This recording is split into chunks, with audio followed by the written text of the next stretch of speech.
Backstreets with Cole, man. We here with the legend, man. Y'all don't know Chicago's own, man. Let everybody know who you is, where you're from, and what you got coming, if you don't mind. Hey, y'all hearing White Boy James from Chicago, the west side of Chicago. I got a documentary out there on my life and everything. It's called White Lines. You got to go check that out at legitballingrecords.com. That's the only place you can get it.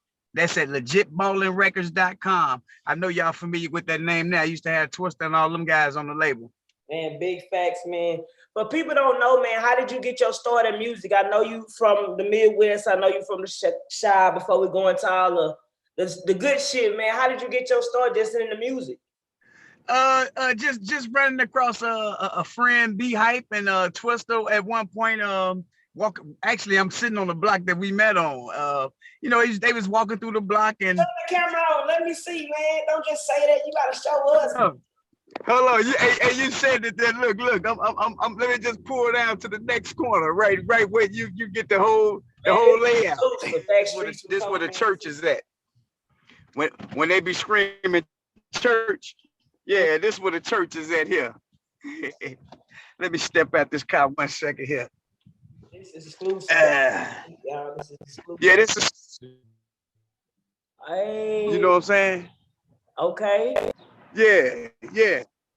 Hey, but yeah, it was right over here. I happened to be standing on this corner, on this side of the street, and I seen Twista and B Hype coming from the other side of this building that's over there. That's the church over the churches.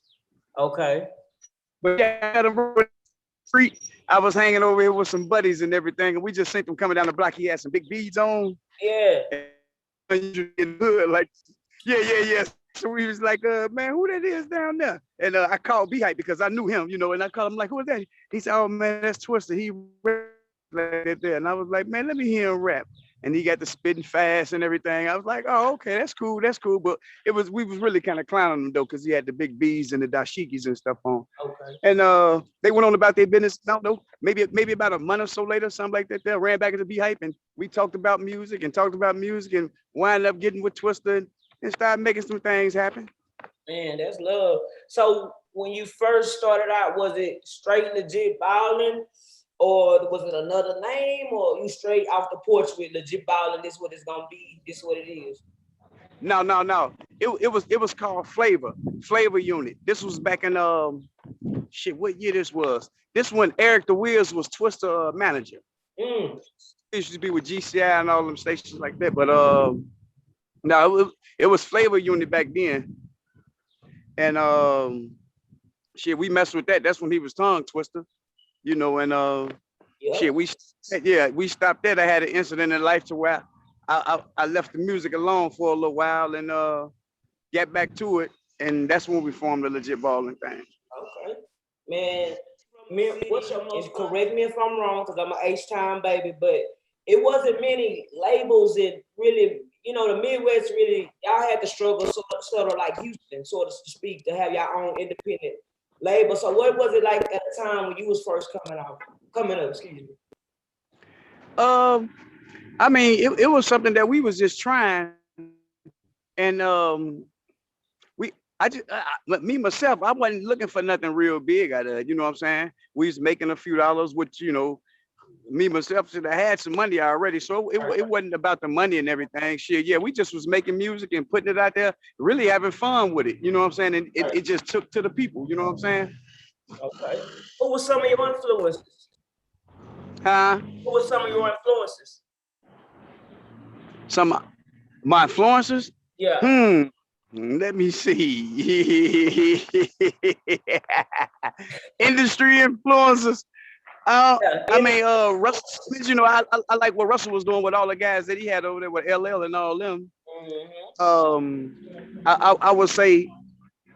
I would say maybe a Jay Prince, because I used to listen to rap a whole lot, and they had things going on down there. You know what I mean?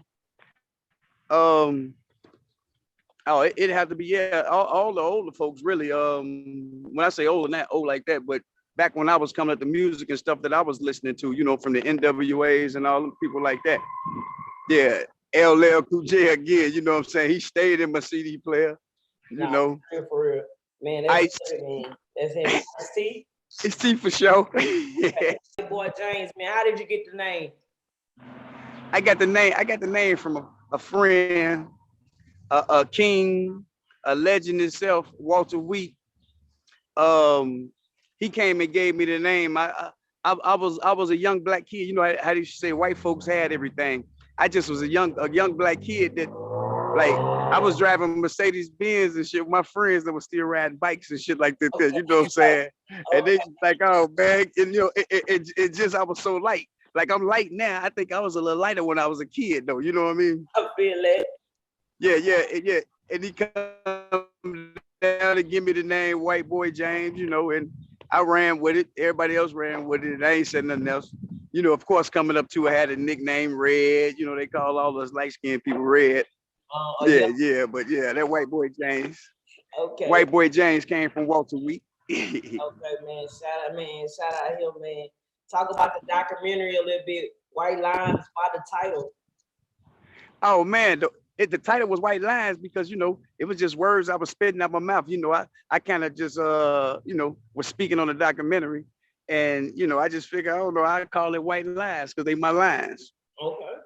I feel like you was real personal with it. You let your nuts hang, as I was saying down here in Texas, man. Like, what made you say, fuck it, you know, this is my story, my side, this is what I'm gonna tell from the beginning to it ain't the end yet, but up until now, what made you say I'm gonna get personal and tell my story?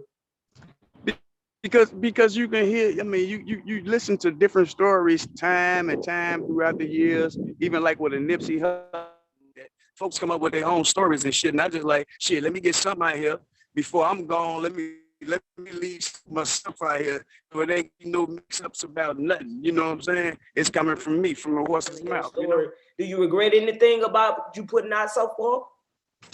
Oh no. No, I like it all. And it's actually just one, it's just one part. I got 3 more parts to go. You know, I was looking to put out one in 3 months. Yeah, because you know, I just touched on, you know, different things here and there.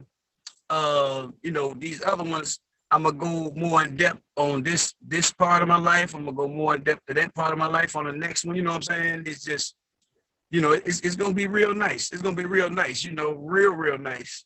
And hey, I mean, everybody that watch it enjoys it.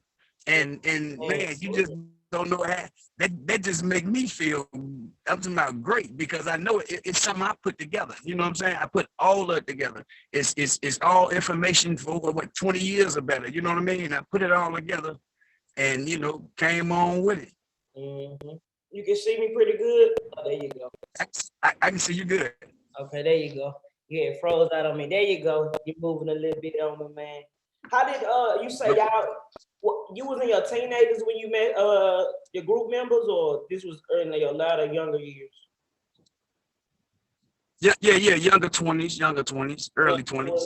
Younger 20s, man. Talk about Chicago then. We see it now as this, you know, quote unquote bad and dangerous place, but you know, I come up on a generation where I was able to see the Commons and the do or dies and the, like I say, the legit ballers and shit like that. But of course, we transitioned into 2021. It was painted in probably the last 10 years as this death trap and shit like that. But talk about what it was like when you was coming up.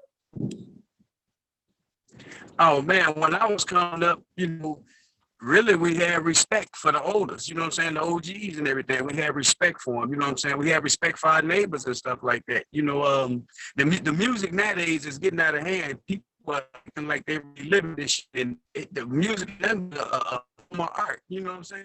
It's a big difference. And it's just missing leadership though. I was just gonna get into that. Just me looking on the outside, looking in. Do you think the OGs failed the younger generation, or the young generation just don't listen? See the thing about a don't listen, like a lot of them run around and they call themselves some part of an organization or something, and if you part of some shit, there's rules to it. You know what I'm saying?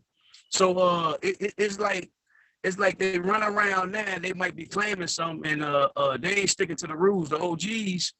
The OGs, as far as I'm gonna say, like me here in Chicago, like I see the little guys I know around, and you know I speak to them when I can. But on the flip side of that, I know I can do a whole lot more. I can do a whole lot more But once again, in Chicago, me just even rotating with some of these shorties and shit like that, they'll try to come back and give me some old game chief shit. You know what I'm saying? They be trying to hit me to my he back. You know what I'm saying? He trying to organize something like this and that there. So it's crazy because I watch some fall to the wayside and I know I can help them, but it's just like, what the fuck? You know what I'm saying? What the fuck? But you know, I do what I can from afar. You know what I'm saying? Nah, for real, man. Because I'm always be connected. You know what I'm saying? I'm always be connected. You know what I'm saying? Shit, it just is what it is. You know. Man, yeah. James dropping them gems on y'all ass on the back streets we call, man. I don't know if y'all can wait. A lot of things that caught my eye because I'm a true researcher and a true just thirst for knowledge, man. How important? Let the people know how important is Wendy Day, not just to Chicago, but to hip hop in general. Oh, Wendy, she's a important person. I mean, even like artists and shit like that, they get done wrong by labels and shit like that. There, she's a lady that stepped in from the beginning, never asked nobody for nothing. You know what I'm saying? Use her own money to help you. You know what I'm saying? You just an artist and shit. You know what I'm saying? And shit, I mean, she's just good all around and know a lot of people. Very powerful woman, know a lot of people. But she gained that power just coming up the right way. You know what I'm saying? She got the right people bagging her because I know I'm behind her. That's my girl. You know what I'm saying? Man, anything she needs. Man. She's a legend, man. I feel like her being I hate to say it, white woman, she don't get her card, she don't get her respect, she don't get her just doing hip hop for what a lot of people don't know. She saved a lot of niggas' asses. That's what I was gonna see. Like I mean, I was gonna say rather like, I mean, you got your industry shit, and then you got real shit. Let's go. Like the real big facts, man. It was great to hear her speak on us. Just have her input and give because she got so much history about this shit too. A lot of people don't know, man. Another thing, do you regret and let Twista just go alone and take the meeting with Atlantic? Yeah, because